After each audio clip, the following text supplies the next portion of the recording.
Welcome everybody that's joining us. Thank you so much. It's Donna here from Riverside Beads, and this is this week's tutorial. This is our white Magatama Kumihimo bracelet. So I'm just going to pop in and say hi. One of my cameras isn't working today, but I figure we've got the important one which shows you everything you're going to need here on my mat. So here's what we're going to do. We're going to have a look at this lovely Kumihimo project. Now this is a beaded Magatama project. It's the same as regular beaded, well the principles of it are the same. It's an 8 braid Kumihimo project, and this is a brand new colourway. We've really gone for a kind of icy theme this year. Really lovely and seasonal, and but of course these work all year round as well. So this is one of the projects that we're going to be making. I'm going to make mine in these darker colours just for the purpose of seeing it on my board here. So what you'll need if you're going to do this along with me, or you're going to get the materials, is a beaded Kumihimo, just a regular Kumihimo disc. This is the smaller one. The larger ones work absolutely fine. The size of the disc doesn't determine anything on the braid. It's just about handability and how far you've got to sort of push your beads in place to work within your braid. So that's what you're going to need. You're going to need some Eslon, which is this material here, which is this or a 0.6 macrame cord, so something that is suitable for adding the beads on. These have a fairly large hole, all things considered, for them being a fairly small bead, but often seed beads do as well, but this cord just works really well. So it's a 210-tex, and the Eslon, it's the only one we put online. We sometimes have a couple of others in store, but just to avoid confusion we only put the one online. So, or you can just order a few meters of 0.6 macrame cord if you just want to have a go. You're then going to need some Magatama beads as well. So these are, they class them as a long Magatama, and these are the ones that I'm going to use today. So I am going to get a basic setup done just to show you how to do a basic setup on the beaded Kumihimo right from the beginning, although I have covered this in other videos as well. So I'm popping in with a small Kumihimo disc, and I have got my cord. Now the key to this is I've pre-prepared this, so if you get to the ends of it like this and you feel the ends there, you'll see they're almost needle-like.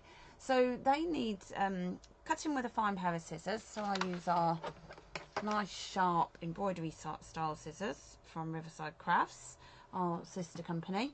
I think I've added them onto the bead website as well, and then I've nail varnished about an inch or so up there, so you've got that needle-like effect. So that's going to be how we get these beads on nice and seamlessly as best we can.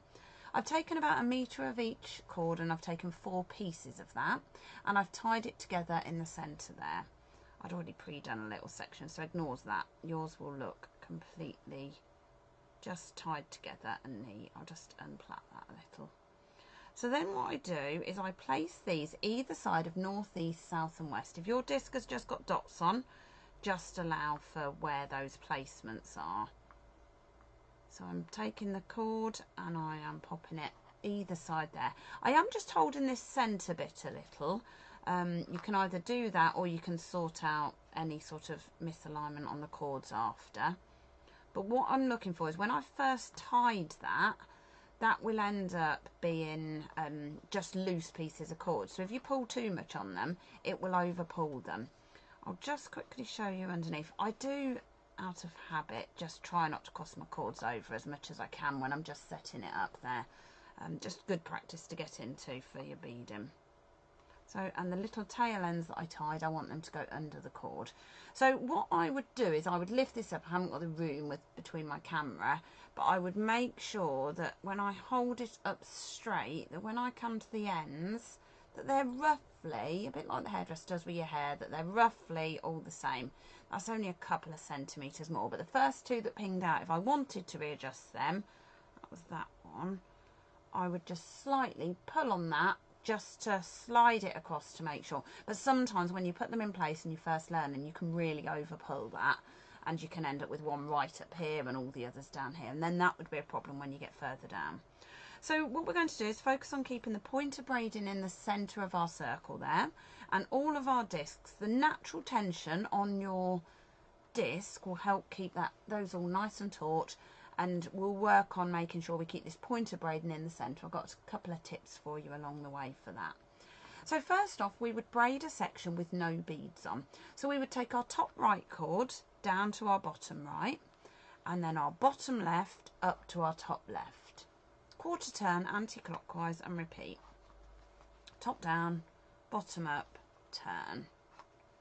Top down, bottom up and turn. You always go the same way with this technique, just for ease again, to avoid confusion. There's lots of other ways to do various techniques that I cover here, but this is just one method that links in with my book that I've got for Kumihimo, and then everything follows. So if you pick up one of our patterns, or you've got my book, or you're trying to follow one of our patterns, and a huge amount of the patterns that are out there do this same way. They go anti-clockwise for turning, and then they take the top right down and bottom left up. So that is the basics of Kumihimo braiding, and I've covered that. I have covered that on previous videos.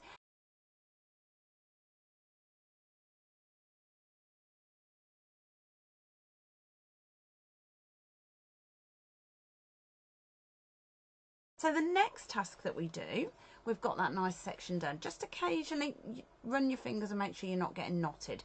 So the next task that we do is thread our beads on. So this is the bit that I wanted to show you with regards to Magatama. So we take one off at a time, and for this, I don't know if you can see the stripe is clearly in a white. Let me get that up there. There we go. So we've got the white opaques, and then we've got the frosted in there as well. These ones are an AB, I think, as well, just to have an extra shimmer on them. Very icicle looking. So we've got a stripe of white and a stripe of the frosted. Now if you load those correctly at this stage, that's what you'll get. If you load any by mistake or accidentally, you know, put them on different cords, absolutely fine. You can make a really lovely mixed Magatama project, so you just won't get that very defined stripe on there. So what I'm going to do is I'm going to take a Magatama bead. I've taken my cord off, and I'm going to take my Magatama bead, and we will always load them in the same way. So if I just show you on a Magatama, you've got that very defined hole with the Magatama sticking up there. That way we've got the hole there, and it sort of slopes down at the back a little. So either way is fine. You'll just find, I sort of find if I put it on that way, I find that an easier method. So I would take my Magatama. Oh, that's the way I go. So it's when it slopes down, I just find that easier to hold it. But so long as you always load it in the same way, be absolutely fine. So find your way to get your Magatamas the same direction to load.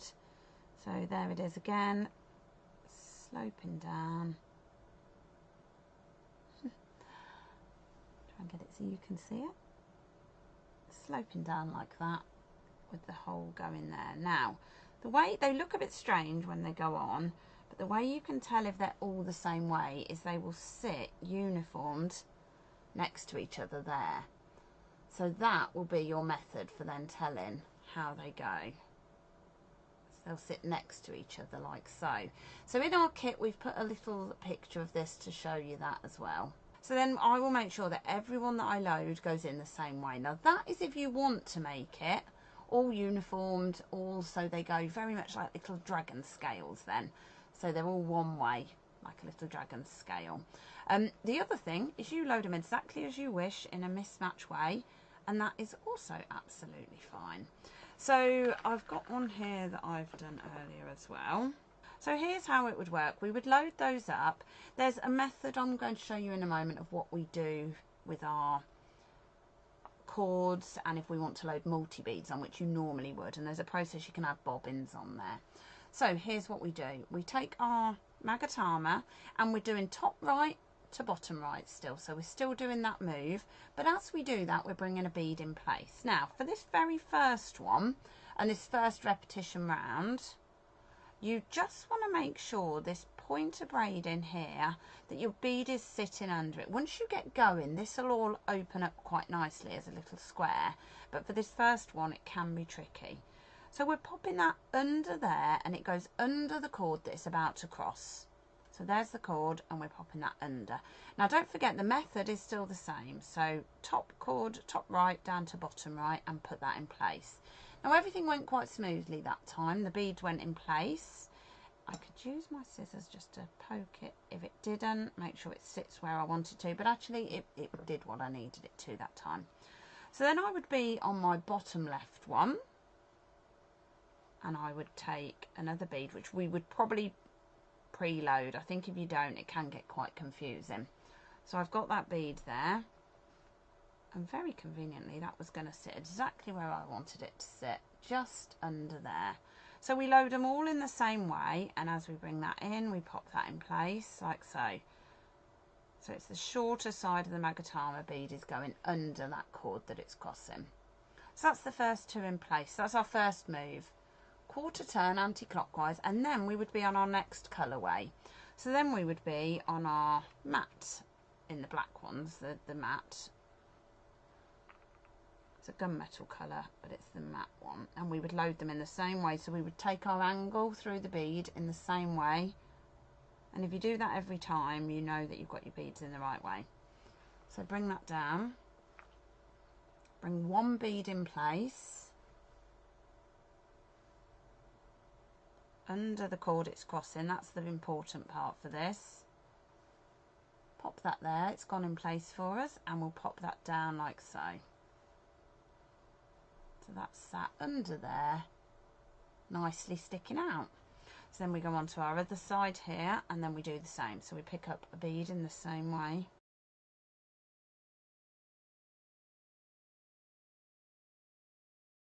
Pop that under the cord it's crossing.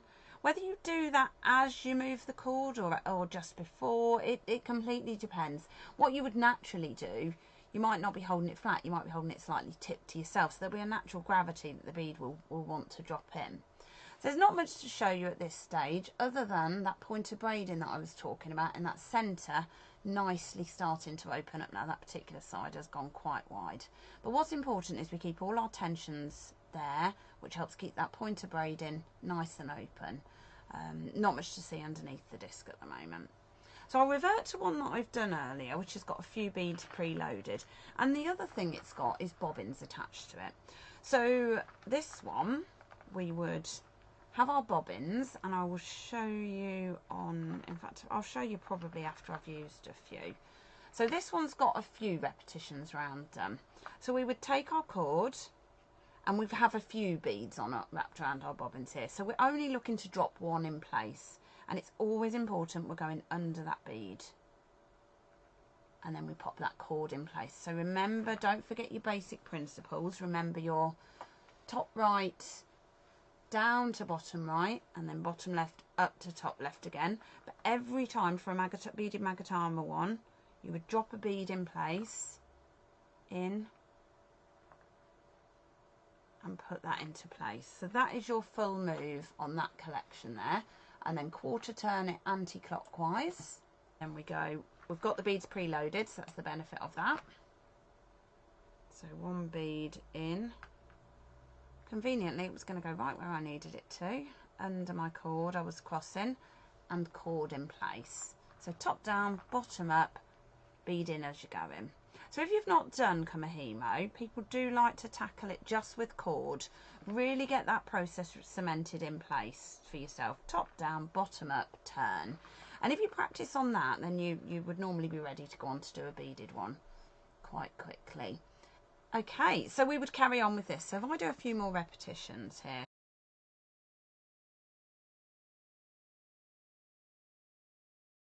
As long as you load them all correctly, it will naturally want to sit like this for you. If you've loaded some upside down to the others, you will get a different look, but the process would always be the same. Now that one there is a good example of what was happening. I was slightly over pulling that. So really, as I put that one in, I was looking at what I was showing you guys versus what I was doing. That would want to go in there, and I would just gently position that one in. Might be sometimes you need to tighten some of the others if you've let those get a little loose. So we'll do a couple more repetitions round.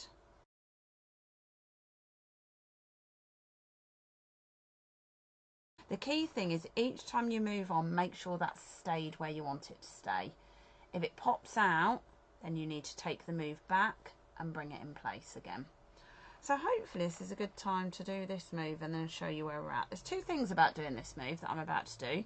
One, I'm going to take my top right down, as I have been, and put it in place. I'm going to then leave that there. A couple of things it's trying to do is, that one's trying to pop out for some reason, so we'll just make sure that stays where it is. It will take the next move round to seal those in place, but each time we'll do a check to make sure that everything's there. Now, I know that when I come back to this, I've put my top down, I know that I'm on my bottom ready to go up there. So that's going to be my next move. This allows me to put this down. This one was sat in my pot waiting to come to show you guys. And that's definitely a check-in method to know where you're at. You can also tell where you are at by that cord there. So that cord is crossing over those two. So that move's been done. The last one before that we can see is that one there. So that was the previous move. So we know that this one needs to go up. And when we put it up, that crosses over there. And we know that's the move that will have been done. I didn't put a bead in, so I'm just going to put that back in place. So that move's been done. And then that means we're on that one there. Just a bit of a checking point that people, when I'm teaching, will ask me, where am I, sort of thing. And it's good to get familiar with that process. Now, flipping this over, that will allow me to show you just a little bit that's coming through the bottom. Might be tricky to get it to focus, but there's a nice clear photo in the kit of that. It doesn't want to focus. Got ya. Right. So it's showing it upside down because it's obviously coming through, but that is it starting to come through.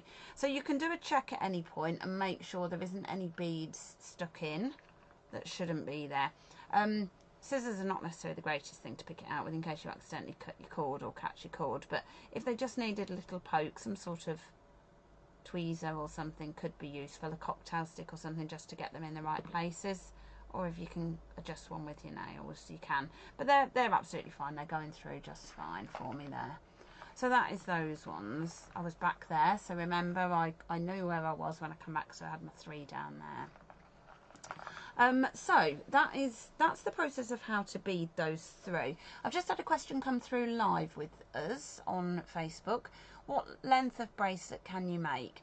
Okay, so that's an interesting question with Kumihimo. I think we aim for about 8 inches of bead, maybe a little bit more. But with this, there's a couple of options. So you could make the braided section at the beginning a little longer for a start. So then you could see a little bit more. You don't see a lot of it on my one there, but there's a little bit showing. You could make it so you see a little bit more of the braided one as well there. There is, with Kumihimo, a slight issue with the sizing. Small, but it's a factor of how tight your tension is, and that's something that we can't control. So this one's quite fluid. If you're a little tighter and your beads are all really nipped in, and you won't see it visually, but it might just shrink it very slightly, so then you might lose a little tiny bit to that as well.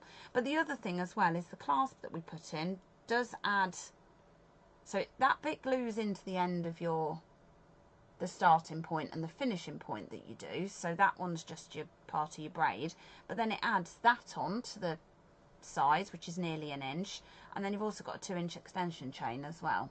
So there's quite a good capacity to size this up really, or down, as required. So yeah, we give you plenty of beads to make it a big enough size, but have that as a consideration as well, that you can make it a bit bigger there and also make it bigger with your clasp. If you got to the end and went, oh, it still don't quite fit me, I can add that one as well. So that's one thing to factor in with it. So when I come back to this, I know where I am because I've left my bead down there. Now that happens to be the last one of that. So in a minute, I'm going to come to one that I'll need to add beads on. So I'm sort of waiting for that to show you. There's also something else that often happens that it hasn't happened as I've been doing it. I'm going to do it to point it out to you. I've put that one in place. When I pull, watch what happens to the centre. Can you see I'm over pulling that and I'm really stretching it towards the other side? Definitely don't want to be doing that. So if you do that, you need to counter pull. So I need to pull on this opposite side to get that back in place. But it also then seems to mess up a load of the other ones. So I need to now just have a tweak about with my other ones as best as I can to get my pointer braiding back, and then on the next repetition round hopefully it'll sort it out. So try not to over pull that, and if that is, and it just messes up everything in the middle there. So if that happens to you and you over pull, it'll be on that one down because it's only leaving one to support the other side of it. Doesn't happen as much here. You've got to seriously over pull there to be able to pull the other two up. So it's just on this move down. It's as you take your top down, as you put it in, just, you don't need to be too firm with it. I've got my fingers, you know, a couple of centimetres or so, of an inch so away from the thing, and as I put that in, I'm just gently putting that in, and what I'm actually doing is watching that point of braiding, I guess, in the centre. So as I put that in, I'm doing it so I don't over pull that. The other way, if you just always over pull it and it gets frustrating for you, hold on to that cord as you put that one in place. So as you put your top right down, hold that cord there. The way that I then sort that out, to, because my hands were there, to position my hands and get everything, is I switch hands actually on my disc, and I do that naturally. It's a habit I got into to show it on camera, but I just do it now on my own ones, and it's quite useful because that one holds that in place. I then switch to my right hand. You can naturally hold those cords if you want, although you don't need to. It's more about positioning. I'm just holding that all out the way, popping that in place and putting that there. So then putting it in place but not over pulling, still just out of habit. And I'm on one now that hasn't got any beads on. So first off, we would have wanted to have known which beads needed to be on there. So you would make sure that you load your beads before you run out on each one. But the way I can tell is that one there had a shiny on, so it had a gunmetal shiny one. So those four opposite are going to have the shiny, and these four are going to have the matte on. So that's what's going to go on here. So I've taken that, in fact I don't need to take it off the disc to load, to be fair, which helps. If you have to load extras, it helps it getting too chaotic, helps prevent it getting too chaotic there. So I am going to take my bobbin, unpop it. These don't come in the kit. This is part of your tools, I suppose, for Kumihimo. They're not essential, but when I teach it, I do find that people like to have it if they can. So this is where you need to remember your direction, which again is why it's useful to do it all in one go. And we pop another selection, we'd do a selection again. So because I'm only going to do the one, that'll be fine. But what I would do is load that back on my bobbin. Now, that inch or so that you'd now varnished at the beginning, try not to wrap that in your bobbin. Try and leave that sticking out. And the reason I do that is saves softening that. So it saves making that, you know, not as firm where we've now varnished it. Wrap that round, and if you'd loaded all your beads, you can actually wrap some beads in there as well. And then, you know, you can have those and pop them out when you need them. So then you've got all of them loaded in the right way. I only load the full disc when I'm comfortable that I can bead accurately, and that everything's in the right place as well. Because if you load everything and then you put one in the right place, it's a very frustrating situation to be in. But what you can do if not is load 5 or 10 at a time and have them just sat on top of your bobbins there, and then just bring them in as you need them. You've just got to make sure that when you bring it, it's only going to drop one in now, but if you've got more, you don't let more drop in. So we put that in again. That over pulling that I did to show you that technique really does start to mess up the point of braiding in general, and this whole repetition round will just be a little bit more uncomfortable to get them in. So just try, you know, really work on not doing that. So again, we would need a bead in here, so we wouldn't do one at a time. That's going to very much complicate matters. You would definitely want to try at least 5 a time. So I don't really need the bobbin on because I'm only putting the one, but you get the principle of it. Popping that in place and popping that in there. Now you need glue, and this is so worth having in your stash anyway, especially if you're one of our bead box members. We will periodically say glue that, or you could add a drop of glue, and this is a good general jewellery making glue. It glues fabric to metal, so that's what makes it perfect for Kumihimo. It's also flexible, so when it goes in there, you get a real flexible glue to it. So it gives you that movement you would need for a bracelet or necklace, but also gives you that strength you would need to glue fabric onto metal, which we've got a lot of good fabric glues here at Riverside, but there's only a few that will glue metal. I've got pieces that have been, I mean, it's been improved, the formula, but I don't think it needed improving. It was fabulous, and I've got pieces that have been glued for years with it. The only thing it's not got now is no odour in it, which is handy, so it doesn't smell like a super gluey type thing. It's very slow drying, just to warn you. So you would glue this, and then I would sort of set it over to one side, and I'd come back to it hours later, if not the next day. Take care, and see you next week. Bye.